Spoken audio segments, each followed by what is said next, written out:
वहाँ एंट्री पे से गया है और मेरे घर से खींच के निकाल दिया, आंगन पटक दिया है गुंजन सर। तो सब प्रशासन बोला कि दरवाजा खोलो, हम लोग घर के चेक करेंगे और कुछ नहीं करेंगे, फिर तुम निकल जाना। तो हम डर से नहीं खोले। तो फिर अचानक उसे 4 गाड़ी मंगाया, डोजर मंगाया, जेसीबी मंगाया, सब घर तोड़ने लगा। घर कोई सामान नहीं निकाला, घर का सब उसी तरह तोड़ दिया। घर में बहुत सारा सामान था, कुछ कागज का जमीन था, बहुत सारा सामान था।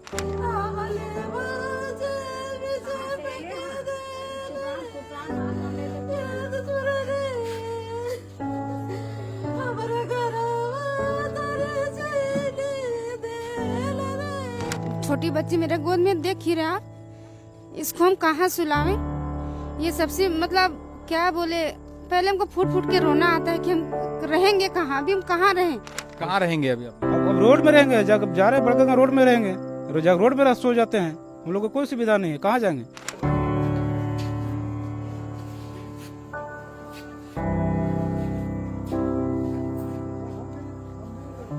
हम बोले कि टाइम दीजिए, हम कल बात करेंगे, हम लोग कल ऑफिस में जाकर बात करेंगे। नहीं, आज तोड़ना है। आज सब जबरदस्ती सब तोड़ दिया। तो हम लोग लाके खूब मारा हम लोग का, दवा सुबह कराया, ठेना मारा है, ठेना पूरा फूल गया है। ताला लगल था तो तोड़ दिया ताला, और तीर के सबके निकाल के गाड़ी में मार मार के बैठाया है।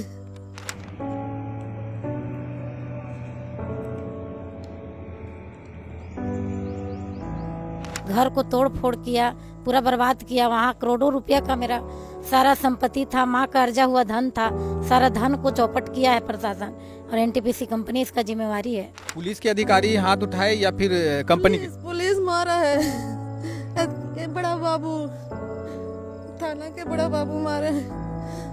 एनटीपीसी कितना निदर्द है, वो भी एक किसी का बच्चा होगा, किसी को माँ कहीं पेट से जन्म लिया है, उसको थोड़ा सा सोचना चाहिए कि ये बिना घर का आदमी को हम निकाले तो कहाँ निकाले।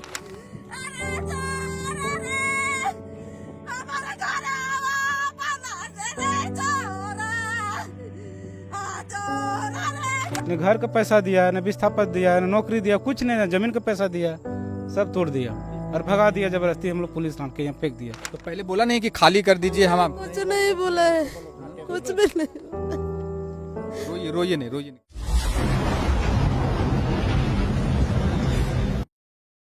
ये बड़का गांव का स्वास्थ्य केंद्र है, मेरे पीछे आप देख रहे होंगे। और ये जो है, ये पकरी बरवाड़ी कोल खनन परियोजना से विस्थापित होने वाला जो गांव है, जो विस्थापित हो चुका है, लेकिन एक परिवार वहां पर बचा था, जो है कैलाश जी, ग्राम चुरचू नाम था उसका, और जहां पे ये लोग अभी रह रहे थे। कुछ दिन पहले भी हमने आपको वीडियो दिखाया था कि किस प्रकार से ये लोग वहाँ पे रह रहे हैं, अपनी ज़िंदगी काट रहे हैं। कैलाश जी हैं हमारे साथ।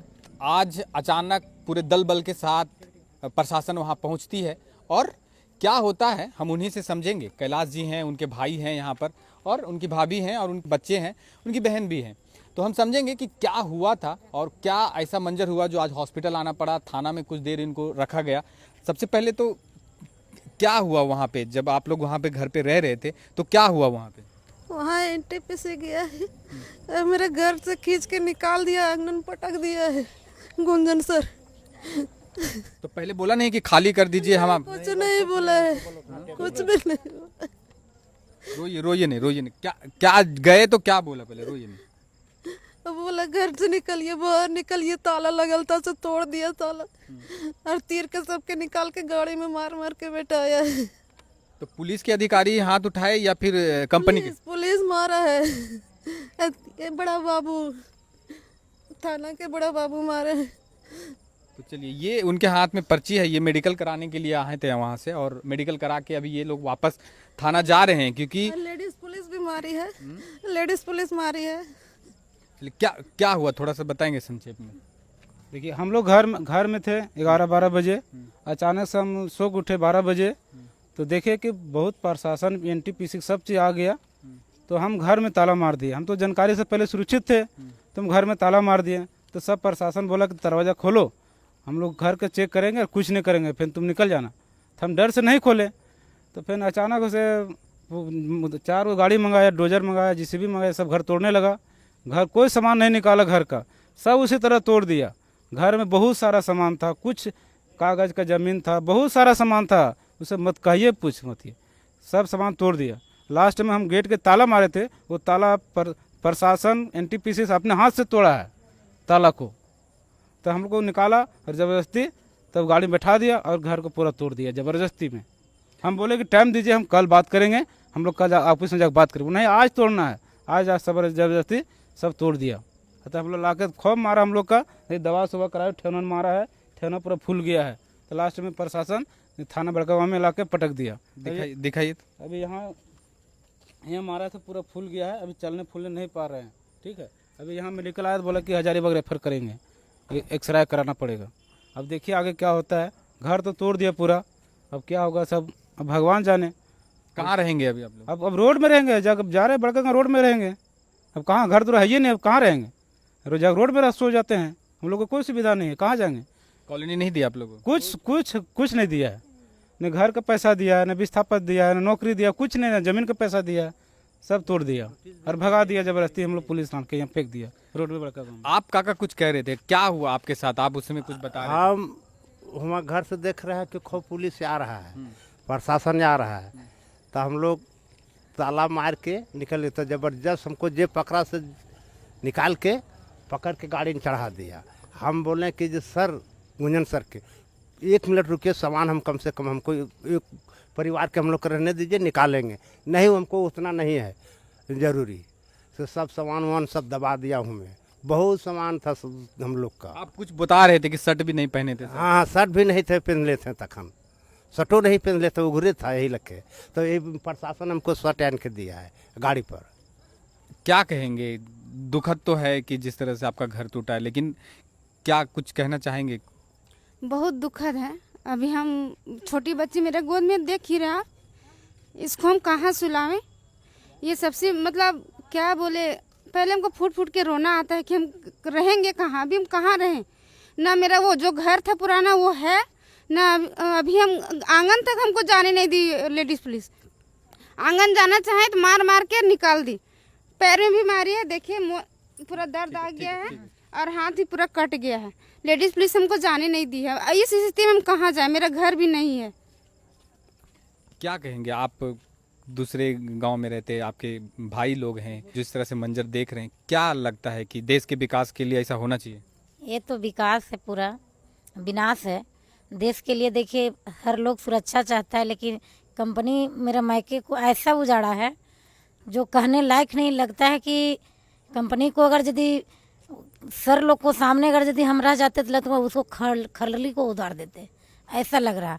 मेरा माँ मेरा भाई लोग को नहीं मारा था, लेकिन ये प्रशासन, पुलिस और ये गुंजन होते हैं क्या क्या, वो लोग सारे मेरे भाई पर हाथ छोड़ा है। निर्णय बिना लिए हुए डायरेक्ट प्रशासन लेकर के, लेडीज़ पुलिस लेकर के घर को तोड़ फोड़ किया, पूरा बर्बाद किया। वहाँ करोड़ों रुपया का मेरा सारा संपत्ति था, माँ का अर्जा हुआ धन था, सारा धन को चौपट किया है प्रशासन और एनटीपीसी कंपनी इसका जिम्मेवारी है।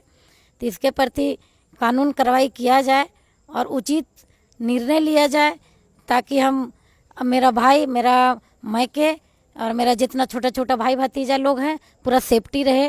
कारण अभी लोग ना, एक छोटा सा कुटिया रहने लायक नहीं है। जो था से वही था। पहले एक मेरा भाई बड़ा वाला घर दिया था, उसका पेमेंट नहीं मिला है, ज़मीन का पेमेंट नहीं मिला है, जो बशर्ते जो घर था उसको भी तोड़ दिया, तो कहाँ रहेगा? तो हम लोग कहाँ रहेंगे? एनटीपीसी हम लोग को घर को तोड़ करके मेरा मायके को जितना सा पूरा 8-10 सदस्य थे सभी को निकाल दिया, मारपीट करके पूरा संपत्ति को ध्वस्त कर दिया एक साथ में। तो लोग रहेंगे कहाँ? इसके लिए हम मतलब एनटीपीसी कितना निदर्द है। वो भी एक किसी का बच्चा होगा, किसी को माँ कहीं पेट से जन्म लिया है, उसको थोड़ा सा सोचना चाहिए कि ये बिना घर का आदमी को हम निकाले तो कहाँ निकाले, रहेगा तो कहाँ निकाल रहेगा। ये चीज़ उनका सोच विचार तर भीतर हुआ नहीं और कोई वार्ता नहीं हुआ। मान के चले आज गए आप घर तोड़ने के लिए, वहाँ सभी लोग थे, कम से कम तो डिसीजन लेते कि हम घर तोड़ने के लिए आए। जब बताया जा रहा था, मेरा भाई बता रहा था कैलाश कि नहीं से आप वार्ता कर लीजिए, उसके बाद हम घर तो देंगे ही, लेकिन कोई वार्ता नहीं हुआ। सबको मार पीट लाठी डंडा से निकाल करके, तीर खींच करके निकाला। बच्चा, छोटा छोटा बच्चा लोग को पूरा, देखिए ये बच्ची पैंट तक नहीं पहन पाई अभी, और सबको तीर खींच के निकाला। सारा कपड़ा लत्ता सब वहीं है, जितना बक्सा पेटी, जितना मानिए करोड़ों रुपये का संपत्ति है घर में है तो है, कहीं घर नहीं तो वहीं मेरा घर था। तो टोटल घर को मतलब ध्वस्त किया है और मेरे भाई लोग को कैसे सेफ्टी होगा, कैसे वो लोग रहेगा, वो लोग को कहाँ चाहिए रहने का लिए जगह, ये सारा एनटीपीसी का कंपनी का जितना पदी अधिकारी लोग हैं वो लोग इसका जिम्मेवारी हैं। और डाड़ी थाना के जो हैं प्रशासन लोग, क्या क्या उनका नाम है, वो सारा जिम्मेवारी होंगे, कारण वही लोग जा कर के मेरा घर को ध्वस्त किए हैं।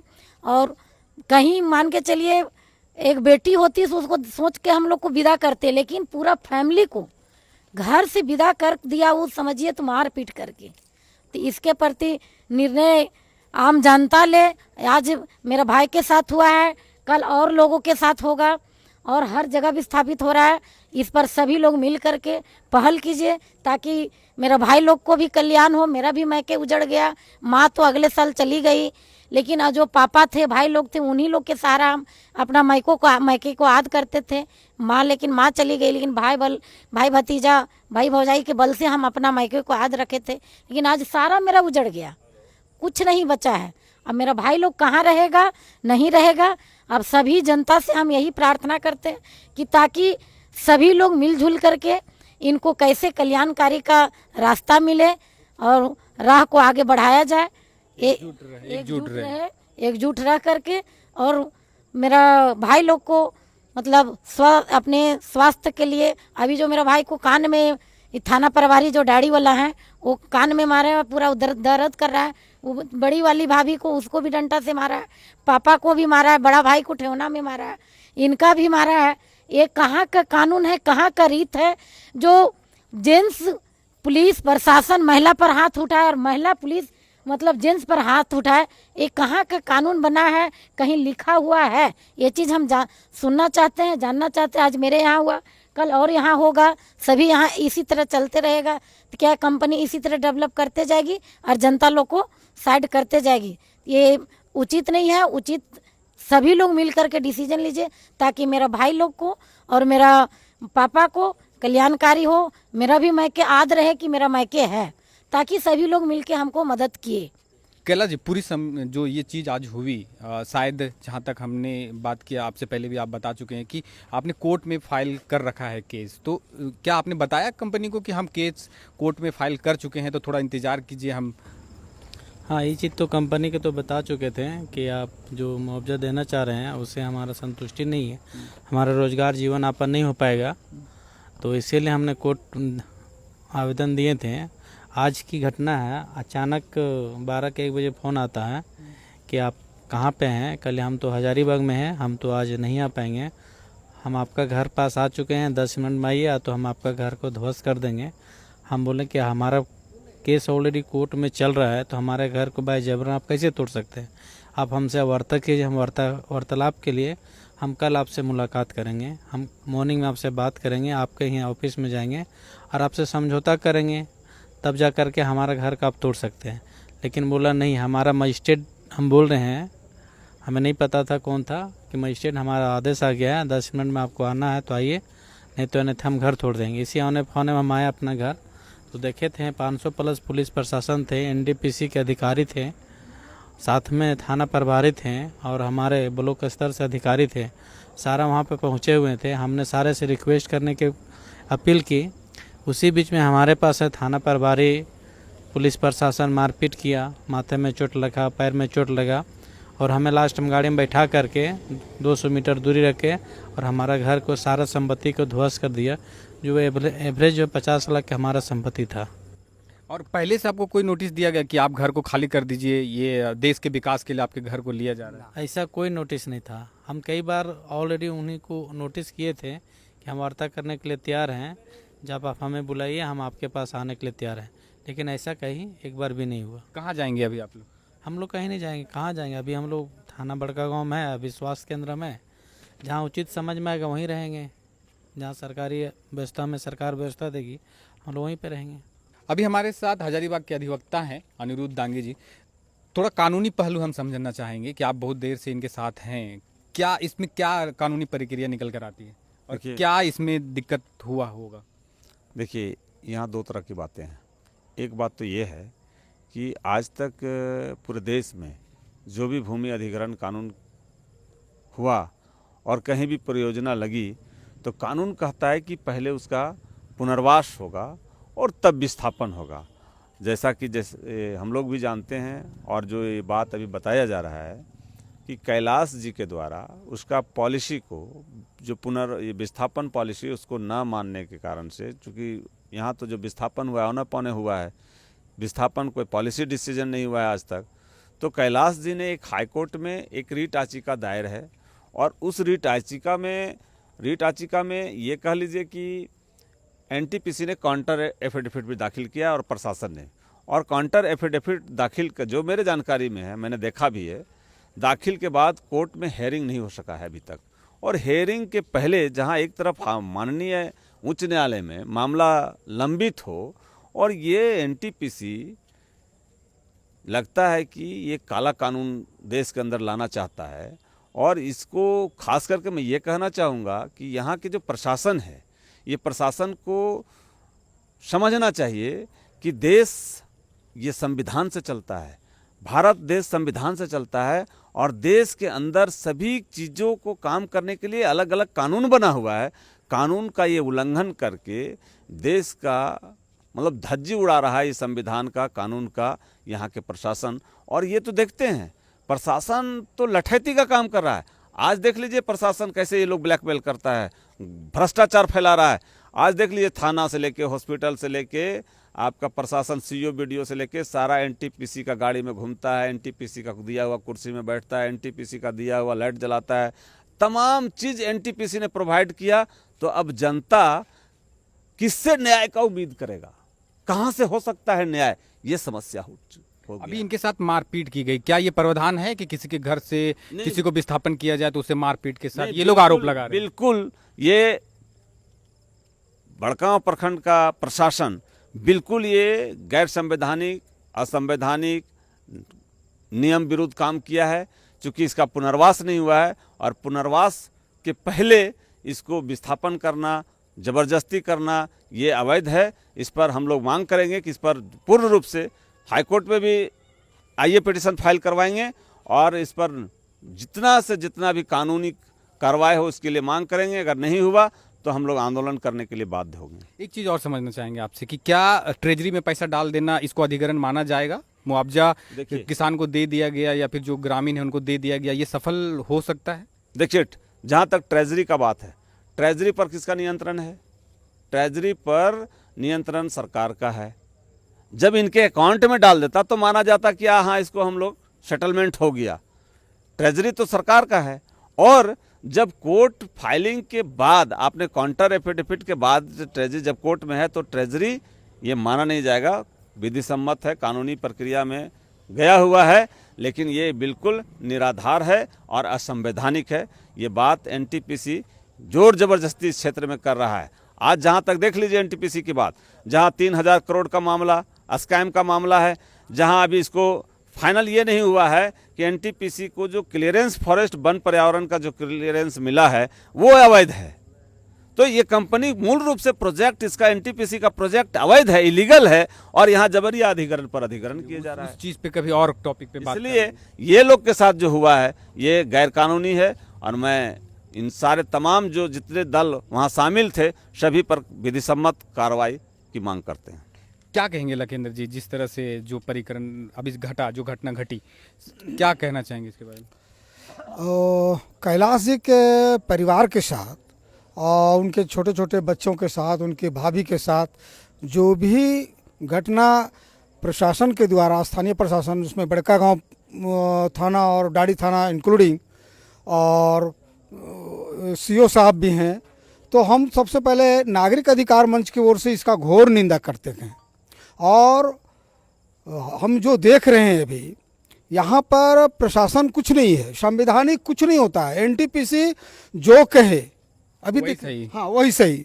दो तरह की यहाँ बात है। एक तो अभी चुनाव आचार संहिता लगा हुआ है, नया काम कुछ नहीं करना है, ये पब्लिक को बताया जाता है। संविधान में भी इस बात का उल्लेख है कि नया काम नहीं होगा, आचार संहिता लगा हुआ है। जब कोर्ट में मामला लंबित है इनके घर को लेकर के, तो फिर किस हैसियत से प्रशासन के लोग या कंपनी के लोग इनके घर को ध्वस्त करते हैं? देश के काम में बाधा हो रही थी। तो ये अगर ऐसा है तब फिर हम लोग ये माने कि यहाँ पर एनटीपीसी सब कुछ है, संविधान और प्रशासन कुछ नहीं है। तो अगर ये स्थिति रही तो हम लोग भी एक कदम बढ़ेंगे और तब तो गैर कानूनी नहीं होगा। हम अभी अगर प्रशासन अगर गैर कानूनी काम किया है तो उस पर भी कुछ चार्जेज होना चाहिए जो आम लोगों के साथ होता है। अगर ऐसा नहीं होता है तो फिर हम लोग इसको करेंगे तो फिर प्रशासन उस समय क्या जवाब देगी। तो इसका मैं निंदा करता हूं और आवश्यकता पड़ेगा तो कंपनी के खिलाफ, प्रशासन के खिलाफ, स्थानीय प्रशासन के खिलाफ हम लोग रोड पर उतरेंगे, आंदोलन करेंगे। क्या कहेंगे जो लोग अभी देखिए महिलाएं यहाँ पे बैठी हैं, वो बच्चे लेके बैठी हैं, ये हमेशा हम इस घर को कवर करते आ रहे थे कि कभी ना कभी, ये भी हमें कहते थे कि क्या अमित जी कभी ना कभी तो हमारा घर कंपनी तोड़ देगा, और आज वही दिन हुआ कि कंपनी ने घर तोड़ ही दिया आखिरकार। देखिए, सबसे पहले तो इस जबरन विस्थापन का हम घोर निंदा करते हैं और अपना संवेदनता दिखाते हैं इस पीड़ित परिवार के साथ। ऐसा तो इस देश में किसी परिवार के साथ नहीं होना चाहिए। और बड़का गांव तो हम लोग सराखों पे हैं, चाहे वो केंद्र सरकार हो या राज्य सरकार हो। इन लोग बस अपने चंदे के लिए, ये जो बड़ी बड़ी कंपनियां हैं, नाम तो नहीं लेना चाहेंगे, बहुत सारी कंपनियां हैं, और बस उनसे चंदा लेने के लिए ये लोग गलत तरीके से, अभी देश में आचार संहिता लगा हुआ है, पता है कि किसी तरह का कोई नया प्रोजेक्ट में उलटफेर नहीं किया जा सकता है, लोगों के साथ कुछ ऊपर नीच नहीं किया जा सकता है। अब बताइए, इतना बड़ा परिवार है, इसके पास रहने का मतलब कोई आशियाना जगह नहीं दिया कंपनी, जबकि विस्थापन से पहले इन लोगों को पुनर्वास देना था, वो भी नहीं दी है। और जब जहाँ इन लोग रह रहे थे वहाँ जबरन जाके और इस तरह से मार पीट के, जैसा इन लोग बता रहे हैं कि पुलिस मतलब महिला बल ना होके पुलिस जवान के जो बल थे वो लोग मारे पीटे हैं। तो कहीं ना कहीं देश में संविधान बिल्कुल धजिया उड़ा के और बस वही लोग के इशारों में इस देश को चलाया जा रहा है जो कॉरपोरेट लोग हैं, जो मोटी मोटी चंदा देते हैं। आप नीचे से लेकर ऊपर तक जितने सरकार में आला अधिकारी हैं, बस उनको चंदा चाहिए। अब चंदा का भी एक सम्मान रखिए कम से कम। जो लोग आम नागरिक हैं, जिनको जीने का अधिकार है, जिसके लिए लोकतंत्र में इतना बड़ा पर्व आया, चुनाव है, और चुनाव के टाइम तो कम से कम उन नेताओं को, पार्टियों को थोड़ा शर्म आना चाहिए कि हम लोगों के साथ क्या इंसाफ दिलाने जा रहे हैं, और इसी इंसाफ के नाम पे वो लोकतंत्र में आने की बात करते हैं। तो हम इसका निंदा करते हैं। और जो ये घटना घटा है इनके साथ, लोग कम से कम अधिकारी जो हैं वो इनके साथ उचित व्यवस्था कम से कम होता कि इनको पुनर्वास कहाँ दिया जाए। चलिए, अभी जिस तरह से मोदी सरकार, बीजेपी की सरकार की बात करें तो उन्होंने एक स्लोगन जारी किया है कि मोदी का परिवार। तो क्या ये परिवार उसमें फिट बैठता है या फिर ये परिवार उनके परिवार में आते हैं या नहीं, ये सवाल है बीजेपी के नेताओं से। और बीजेपी की जो सरकार है अभी फिलहाल, अभी तो आचार संहिता लगी है, लेकिन नरेंद्र मोदी से पूछना चाहेंगे कि क्या ये जो परिवार है वो परिवार उस परिवार में फिट बैठता है क्या, बीजेपी के परिवार में फिट बैठता है क्या। अभी ये परिवार कहाँ जाएगा किसी को पता नहीं। इनको बिना पुनर्वास दिए हुए इनको उनके घर से बेदखल कर दिया गया है और लोग बैठे हैं। देखिए जिस तरह से बच्चे यहाँ बैठे हैं, ये अभी कहाँ जाएंगे ये किसी को पता नहीं। अभी यहाँ पे मेडिकल कराने के लिए यहाँ पे आए थे और ये मेडिकल कराकर यहाँ से थाना फिर से जा रहे हैं। तो चलिए इसी वीडियो के साथ आपको छोड़े जाते हैं। आपकी क्या प्रतिक्रिया है आप जरूर दें कि बिना विस्थापन, बिना पुनर्वास के इनके घरों को तोड़ देना, पकरी बरवाडी कोल खनन परियोजना हमेशा विवादों में रहा है और अभी आज से फिर एक विवाद निकल कर आया है। तो क्या समझे कि मोदी का परिवार में ये परिवार फिट बैठता है या नहीं। तो आपकी क्या प्रतिक्रिया है जरूर इस वीडियो के माध्यम से आप अपनी प्रतिक्रिया दे सकते हैं। मेरा नाम है अमित और आप देख रहे थे द पंचायत न्यूज़। जोहार।